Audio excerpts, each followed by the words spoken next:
Zee 24 तास एक पाऊल पुढे।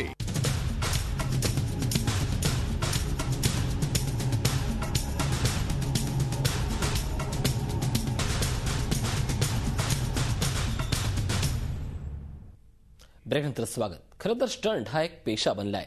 हॉलिवूड पासून बॉलिवूड पर्यंत अवघड सीनसाठी स्टंटमॅनचा वापर केला जातो, पण ते स्टंटमॅन स्टंट करताना सर्व प्रकारचे सुरक्षेचे उपाय अवलंबतात। पण सुरक्षेची कोणतीही साधनं न वापरता आयुष्यभर स्टंट करणाऱ्या कार्ल वालेंडाचा स्टंट करताना मृत्यू झाला, तर बेस जम्पर रिचर्ड नशिबामुळे वाचला।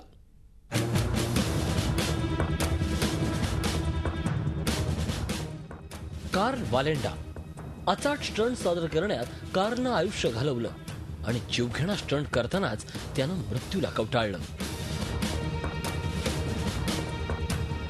जर्मनीत जन्मलेल्या या जिगरबाज स्टंटमॅननं स्टंटच्या विश्वात आपली वेगळी ओळख निर्माण केली होती। वयाच्या 6व्या वर्षापासून त्याने स्टंटमध्ये भाग घेतला होता, कारण सर्कसमध्ये विविध स्टंट करणं हा त्याचा कौटुंबिक पेशा होता।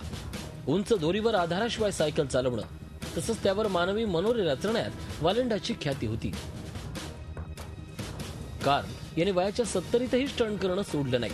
70च्या दशकात वयाच्या 65व्या वर्षी त्याने स्कायवॉक करण्याचा पराक्रम केला। उंच दोरीवर आधाराशिवाय नदी पार करण्याचा जीवघेणा कारनामा कार्लनं केला।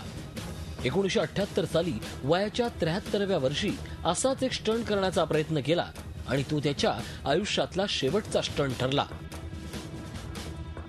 2 10 मजली इमारतींमधील 121 फूट अंतर पार करण्याचा त्याचा प्रयत्न होता। शेकडो लोक तो स्टंट पाहण्यासाठी उपस्थित होते। कार्लचा तो कारनामा कॅमेऱ्यातून टिपला जात होता आणि चुकलं। अचानक वाऱ्याचा वेग वाढला, त्यामुळे कार्लचा तोल गेला आणि ती थरारक घटना घडली। दोरीवर असलेले कार्ल खाली कोसळले। एका क्षणात होत्याचं नव्हतं झालं। आयुष्यभर मृत्यूशी खेळणाऱ्या कार्लला अखेर मृत्यूनं गाठलं। नॉर्वेचा बेस जम्पर रिचर्ड हेनरिक्सनचा मृत्यूशी सामना झाला होता।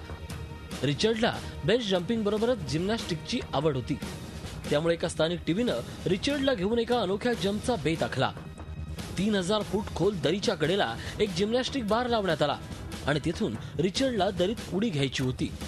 जिम्नॅस्टिक बारवर कसरत करतानाच लोखंडी बार तुटला आणि रिचर्ड खोल दरीत पडला। दरीत कोसळत असताना रिचर्डनं पाठीवर असलेलं पॅराशूट उघडलं आणि त्यामुळेच तो या जीवघेण्या दुर्घटनेतून वाचला। Bureau report, Zee media, Mumbai.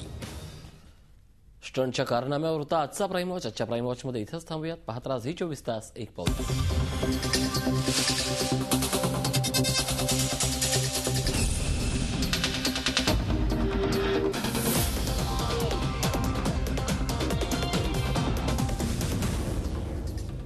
Zee 24 तास एक पाऊल पुढे।